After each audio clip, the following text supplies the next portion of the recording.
Hello, Academy families. Grace and peace to you.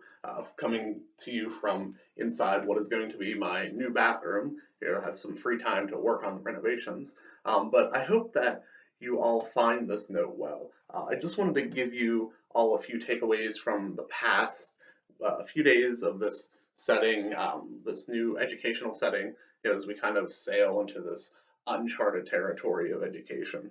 First and foremost, I want to give you all a huge shout out, especially you parents that have unexpectedly kind of overnight become parents of cyber school kids. Well, not what you were expecting, of course, when we entered into the school year, but just go ahead and take a second to give yourself a pat on the back.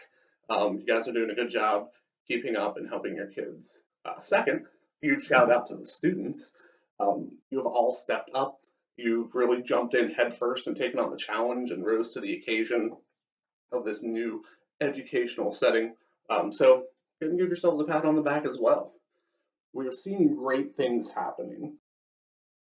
Some of those great things that we're seeing happening are some increased interaction between parents and their kids. I know, at least for me in my house, I've got to spend a lot more quality time with my kids that I don't always get to. So let's count that as a blessing out of this whole situation. I'm seeing teachers that are excited about new adventures and new teaching styles and techniques that we have not kind of crossed the line into before.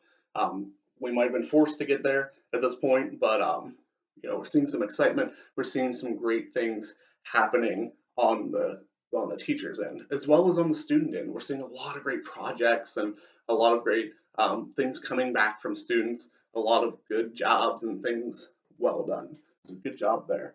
We understand that the struggles as we transition to this model of education um, over the next few weeks, uh, they're great. I mean, it's something different, something unexpected. We're still at the mercy of the government as to the mandates that we have to follow in order to lessen the curve, as they say, right? The social distancing that we're doing. With that being said, we will remain in this model of instruction for the next few weeks as mandated by Governor Wolf yesterday.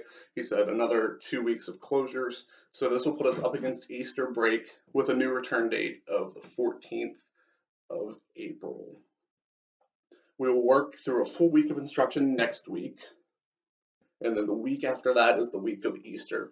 So we'll only do assignments Monday through Wednesday, like we would have if we were in regular class session. That way, you still have time to observe the Easter holiday and to celebrate our risen Lord, which is, the whole foundation of our faith. So we should have that time.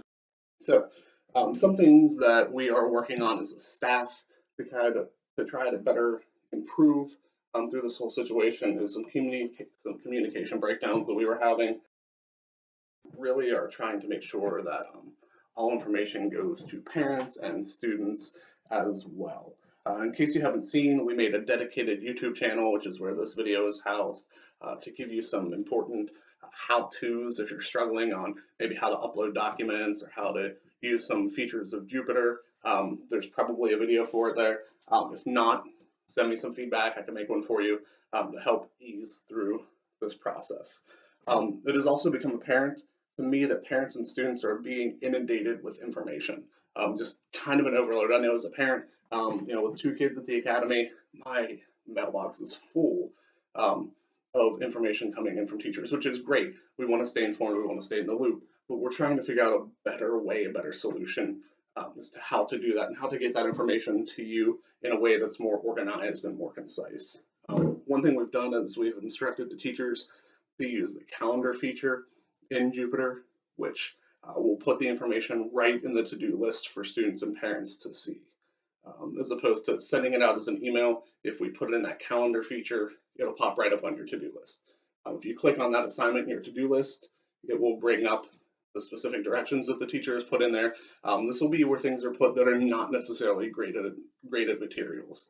So for me, if I'm having one of my classes read a section in their book, I'm going to put it under there because I'm not going to give them a grade for reading it, but I am going to grade the section review questions that they do at the end of that lesson. There are a few things that you as parents and students at home can do to kind of help us on our end as teachers and to make things run a little smoother. First of all, make sure that you read all the directions that are given. I've been monitoring the teachers' messages to students and their assignments, and they're doing a really good job of giving very specific directions on how to do things and where to submit things to. So please make sure that you are following that information. The thing that you can do is to truly make sure that you are sending the information to where it needs to go. If the teacher asks you to upload it to a specific assignment, make sure it goes to that specific assignment.